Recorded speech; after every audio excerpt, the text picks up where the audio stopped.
You don't wake up one day and decide to ruin your own life. It happens quietly. It starts with a single thought you don't question. I'm not good enough. Then another. What's the point?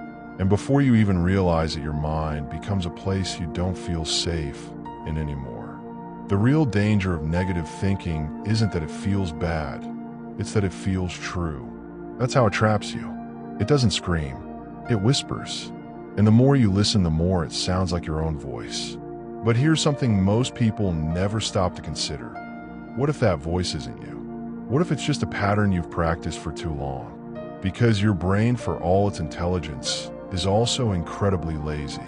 It repeats what you feed it. If you constantly tell it the world is against you, it will find proof. If you tell it you're weak, it will act accordingly. Not because it's right, but because it's trained. Think about this for a second. When a child falls while learning to walk, they don't sit there thinking, I'm just not meant for this. They get up again and again. No overthinking, no self-judgment, just pure action. Somewhere along the way you lost that. You replaced curiosity with fear. You replaced effort with doubt. And now every step feels heavier than it should. Negative thinking isn't just a habit, it's a lens. It distorts everything. You can have opportunities in front of you and still feel stuck. You can have people who care about you and still feel alone. Because it's not about what's happening outside, it's about what's running inside. And here's where it gets uncomfortable. You can't kill negative thinking by pretending it doesn't exist. Ignoring it doesn't make you strong. It just makes it grow in the background. The first real step is awareness. Catching the thought the moment it appears. Not after it ruins your mood. Not after it controls your actions. Right when it enters. That tiny pause, that's where your power is. Because in that moment you get to decide, do I believe this or do I question it? Most people never question their thoughts. They treat them like facts. But your thoughts are not facts. They are suggestions. And some of them are terrible. So the next time your mind says, you're going to fail, don't argue with it emotionally. Don't panic.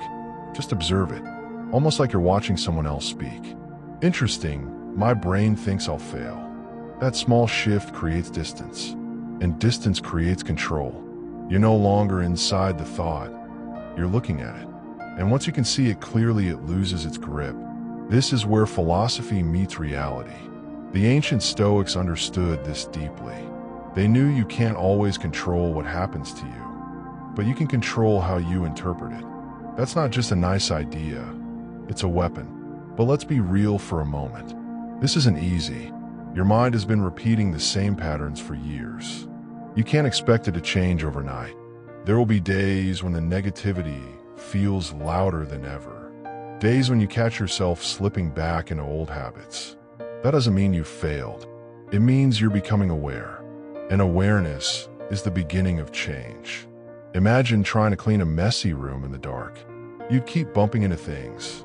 You wouldn't even know where to start. Awareness is like turning on the light. Suddenly you can see what needs to be cleaned. It's still messy, but now it's manageable. And here's something most people don't talk about.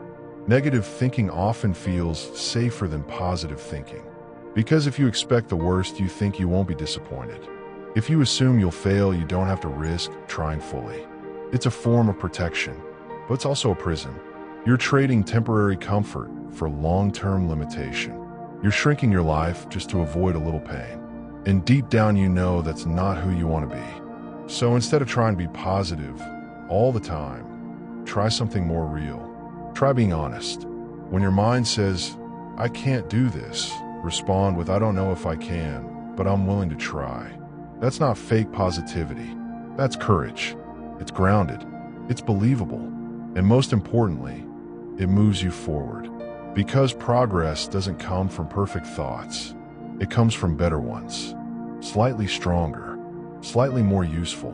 Now, pause for a second and think about your own patterns. What's the one thought that keeps coming back? The one that holds you back every time? Don't push it away. Look at it. Understand it. Because once you see it clearly, you can start to challenge it. And that's where the real shift begins. There's a strange moment that happens when you start taking control of your thoughts. At first it feels unnatural. almost like you're lying to yourself. You've spent so much time believing your negative voice that questioning it feels wrong.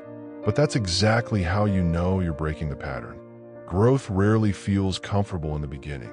It feels awkward, uncertain, sometimes even fake. But that doesn't mean it's not real. It just means it's new. Think of your mind like a garden. For years, negative thoughts have been growing without resistance. Doubt, fear, insecurity. They've had space, attention, and repetition. And now you're trying to plant something different.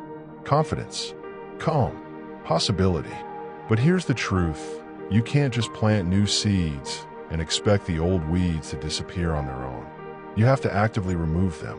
Again and again. Not once, not twice, but consistently. That's the part people underestimate. Mental change is not about one big realization. It's about small, repeated decisions. Every time you challenge a negative thought, you weaken it. Every time you act despite doubt, you prove it wrong. And slowly something shifts. Not dramatically, not overnight, but steadily. You start to notice that the voice in your head isn't as loud as it used to be. The same situations that once triggered anxiety now feel manageable. Not because life got easier, but because you got stronger. And here's where it gets interesting. When you stop letting negative thinking control you, you don't just feel better. You see the world differently. Opportunities that you used to ignore suddenly stand out. Conversations feel lighter. Decisions feel clearer. It's like cleaning a dirty window. The outside world didn't change, your view did. And that's powerful, because it means your experience of life is not fixed. It's flexible. It's shaped by how you think. But don't confuse this with perfection. You're not trying to eliminate every negative thought forever. That's unrealistic. Even the strongest minds have moments of doubt.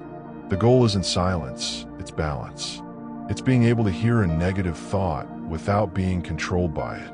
It's having the ability to say, I see you, but I don't have to follow you. That's freedom. There's also a playful side to this that most people miss. You don't have to treat your thoughts like a serious battle all the time. Sometimes the best way to disarm negativity is to laugh at it. When your mind says something extreme like, you're going to embarrass yourself completely, pause and exaggerate it even more. Oh yeah, I'll probably trip, fall, and become a viral meme. Suddenly the thought loses its intensity. It becomes ridiculous. And that lightness, that humor, creates space. It reminds you that not everything your mind says deserves to be taken seriously. At the same time, stay grounded. This isn't about escaping reality or ignoring real problems. It's about facing them with clarity instead of fear. When something genuinely needs your attention, you deal with it. You plan, you act, but you don't let your mind turn it into something bigger than it is. You don't let it spiral into unnecessary suffering. And maybe the most important shift of all, you stop identifying with every thought you have. You realize that you're not your mind. You are the one observing it. That single realization changes everything. Because if you're the observer, then you have choice. And if you have choice, then you have power. So here's what you do moving forward.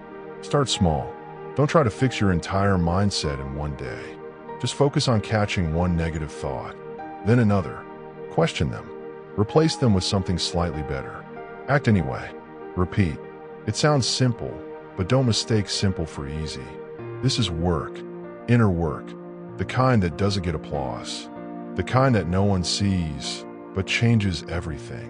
And now I want you to think about your own experience. Not in theory, but in real life. When has your negative thinking held you back? What did it cost you? And more importantly, what could change if you stopped believing it? Take a moment and be honest with yourself. If this connected with you, don't just keep it in your head. Share it. Drop your thoughts, your struggles, or even your questions in the comments. Sometimes the simple act of expressing what's inside you is the first step to freeing yourself from it.